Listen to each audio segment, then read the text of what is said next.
Bom dia, investidores! Meu nome é Gabriela Spork, sou analista de investimentos da Toro. Estamos iniciando mais um Morning Call hoje, nessa quarta-feira, dia 25 de setembro, com ele, Vitor Mianelli. Seja bem-vindo, Vitor. Obrigado, Gabi. Bom dia, pessoal. Hoje, quarta-feira, dia mais vazio, mas ainda assim, algumas notícias relevantes. Já iniciando então as notícias internacionais, falando sobre confiança do consumidor americano que saiu ontem. Vamos aí, ordem cronológica aí. Tivemos aí divulgação ontem às 11 horas do Índice de Confiança do Consumidor dos Estados Unidos. Ele veio frustrando as expectativas do mercado, que estava esperando aí na casa de 104, ele veio abaixo do 100, veio em torno aí de 98,7, indicando assim preocupações com o mercado de trabalho americano. Mesmo que nível de desemprego ainda se mantenha estável, alguns índices que compõem dentro do Índice de Confiança do Consumidor indicaram esse pessimismo. O mercado reagiu, S&P devolveu bastante os ganhos, o mercado aqui brasileiro também reagiu forte na hora desse dado. A partir de agora, como a gente entrou num ciclo aí de corte do Fed, então qualquer dado que venha frustrando as expectativas do mercado vai impactar na percepção de política econômica dos Estados Unidos. Pessoal, seguindo as notícias, agora a notícia do Japão, que hoje de manhã até soltou o índice de inflação, mas a notícia sobre política. Então, essa corrida, né, da liderança obscurece o caminho do aumento de juros lá no Japão. Então, essa incerteza política e o destaque de uma candidata com uma postura um pouco mais conservadora, ela pode aumentar a pressão sobre o Banco Central japonês para que ele eleve mais lentamente a taxa de juros do país, tá, pessoal? Lembrando que, recentemente, né, praticamente um mês, o BOJ ele já havia atenuado as suas sinalizações sobre como é que seria a sua política monetária futura. Todo mundo vai se lembrar daquela segunda-feira sangrenta, como é que ela se comportou. Então, ele sabe que ele não pode olhar simplesmente para o próprio umbigo. Tem essa possibilidade de ainda recessão nos Estados Unidos, também um estresse no mercado, ele tem que olhar para isso também.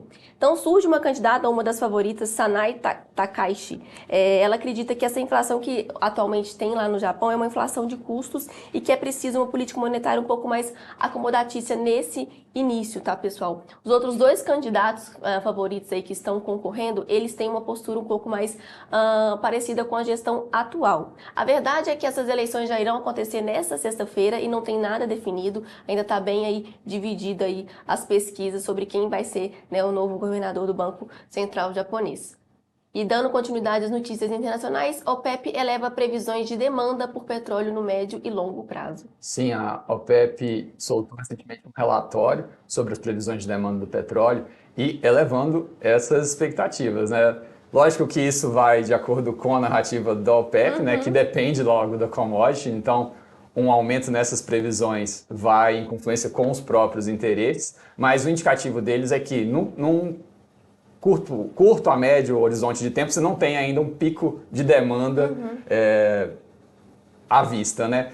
Eles indicam aí crescimento principalmente da Índia, países da África e Oriente Médio, né? Lógico que a gente tem aí questão de conflitos e escalada nessa parte do mundo, mas além disso, eles também indicam um aumento reduzido sobre as políticas de crescimento renováveis do setor elétrico, né? Então, isso tudo conflui aí com esse aumento de demanda do petróleo e a gente vê isso refletindo nos preços da commodity, né? Passando para o cenário nacional, tivemos aí a divulgação da ata do Copom ontem.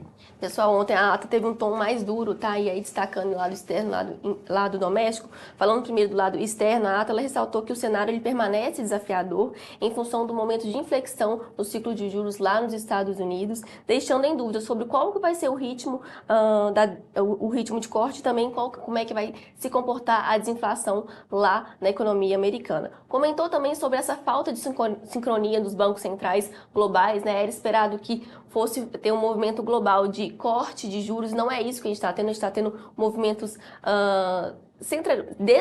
um movimento mais descentralizado, então ele também ressaltou isso na ata. Olhando um pouco para o cenário doméstico, ele comenta que a resiliência na atividade econômica, as pressões no mercado de trabalho e a elevação da projeção da inflação, juntamente com a desancoragem dessas expectativas, demandam uma política monetária um pouco mais contracionista. Não deixou nenhum guidance, assim como no relatório não deixou nenhum guidance assim, de como vai ser o comportamento nas próximas reuniões e reforçou que a magnitude do ciclo ela vai ser ditada por um firme compromisso com a convergência de inflação à meta. Dando continuidade às notícias internacionais, falamos sobre Vale que ontem brilhou depois dos estímulos lá na China. Sim, né? Quem estava acompanhando a abertura do ontem, Vale abriu já batendo 5% de alta e se manteve ali, né? Isso é o reflexo aí das novas medidas de incentivo da China, né? Corte de redução de taxas do setor imobiliário. E aí isso o que acabou gerando, né? O minério de ferro desempenhando uma incrível alta e aí puxou empresas de mineração e siderurgia no mundo todo. Aqui não só Vale, a gente teve aí CSN, Usiminas, Gerdau, todas, né, com altas elevadíssimas. Dando sequência, hoje a gente tem divulgação do IPCA 15 e outros dados, né? Então, dando um spoiler aí da nossa agenda do dia, agora mais cedo a gente teve a divulgação de alguns dados referente ao Banco Central, principalmente a parte aí de investidores estrangeiros. A gente sabe o quanto a nossa bolsa é dependente do investidor estrangeiro, então é bom a gente dar uma olhada de como veio esse dado. Teremos agora a divulgação do IPCA 15, que é esperado uma leve alta de 0,27 na comparação com o mês anterior. E também teremos o Haddad participando de um evento fechado. O Lula ele vai encerrar sua viagem, mas antes disso ele vai participar da cerimônia de abertura do G20 e vai fazer uma entrevista coletiva às 14 horas. Então isso vai trazer um pouco de movimentação aí no mercado, falas né? de autoridades são sempre relevantes e cabe prestar atenção. Pessoal, quero agradecer a todos que ficaram aqui com a gente. Reforço o quão importante é o like de vocês. Agradecer também o Vitor pela sua participação. Obrigado, Gabi. Obrigado, pessoal. Bons investimentos a todos. Já iniciamos ali no Mercado ao Vivo. Eu que vou estar com vocês um minutinho. Toro Investimentos, uma empresa do Grupo Santander.